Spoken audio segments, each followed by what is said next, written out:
না যে ব্যক্তি খাঁটি অন্তরে ইখলাসের সাথে লা ইলাহা ইল্লাল্লাহ বলে সে অবশ্যই অবশ্যই জান্নাতে যাবে। মান ক্বালা লা ইলাহা ইল্লাল্লাহ মুখলিসান দাখালা।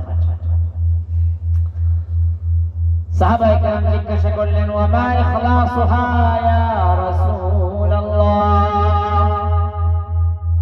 হে আল্লাহর রাসূল, লা ইলাহা ইল্লাল্লাহ এর সাথে আপনি একটা শব্দ যুক্ত করেছেন ইখলাস। ইখলাসের সাথে কালিমা পড়ার অর্থ কি? লা ইলাহা ইল্লাল্লাহ আমরা সবাই জানি। ইখলাসের সাথে লা ইলাহা ইল্লাল্লাহ বলার অর্থ, ইখলাসের সাথে লা ইলাহা ইল্লাল্লাহ বলার মানে রাসূলুল্লাহ সাল্লাল্লাহু আলাইহি ওয়াসাল্লাম ইরশাদ করেন, আন তাহজিজাহু আন মাহারিমিল্লাহ।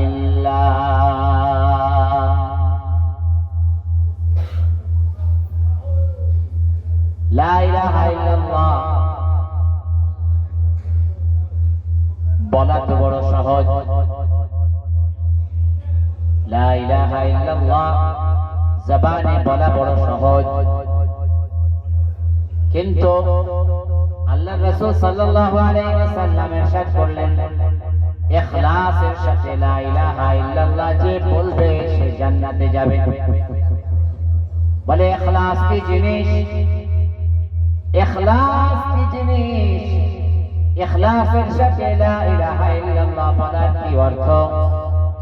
রাসূলুল্লাহ সাল্লাল্লাহু আলাইহি ওয়াসাল্লাম ইরশাদ করলেন, আন তাহজিজাহু আন মাহারিমিল্লাহ, অর্থাৎ লা ইলাহা ইল্লাল্লাহ তোমাকে আল্লাহর নিষিদ্ধ কাজগুলো থেকে তোমাকে বিরত রাখবে। কথাটা ছোট কিন্তু কথার অর্থ বড় ব্যাপক, বড় ব্যাপক অর্থ। আমার বন্ধুরা, এই কথাটাকে বোঝার জন্য আমাদেরকে ব্যাখ্যা করতে হবে। আর একজন কাফের দেখতে দুজনই একরকম, মানুষ হিসাবে তারও দুইটা পাও আছে, মুমিনের দুইটা পাও আছে, দুইটা হাত আছে, তারও দুইটা হাত আছে, চোখ আছে, কান আছে, নাক আছে, মুখ আছে, সবই তো সমান সমান। কাফের সে 3 বেলা খানা খায়, মুসলমান সেও 3 বেলা খানা খায়। কাফের সেও কামাই রোজগার করে, মুসলমান সেও কামাই রোজগার করে। কাফের সেও বিয়ে শাদী করে, তার সন্তান সন্ততি হয়, সেও বাড়ি করে গাড়ি করে জীবন যাপন করে। একজন মুসলমান তার জিন্দেগির মধ্যে ওই সব জিনিসগুলো আছে।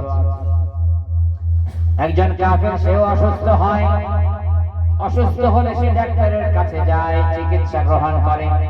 একজন মুসলমান তার জিন্দেগির মধ্যে ওই নিজাম একই। তাহলে মুসলমানের জিন্দেগি কেন এত দামি? মুসলমানের গুনাহ কেন মাফ করে দেওয়া হবে? মুসলমানের মৃত্যুর পরে কেন জান্নাতের ব্যবস্থা হবে? আর এই কাফেরের জন্য কেন জাহান্নাম? কাফেরের জন্য দুনিয়াতে কেন অভিশাপ? আর মৃত্যুর পরে তার জন্য কেন জাহান্নামের ঠিকানা? আবার বন্ধুগণ, এগুলো প্রশ্ন। একজন মুসলমানের জীবন যাপনের পদ্ধতি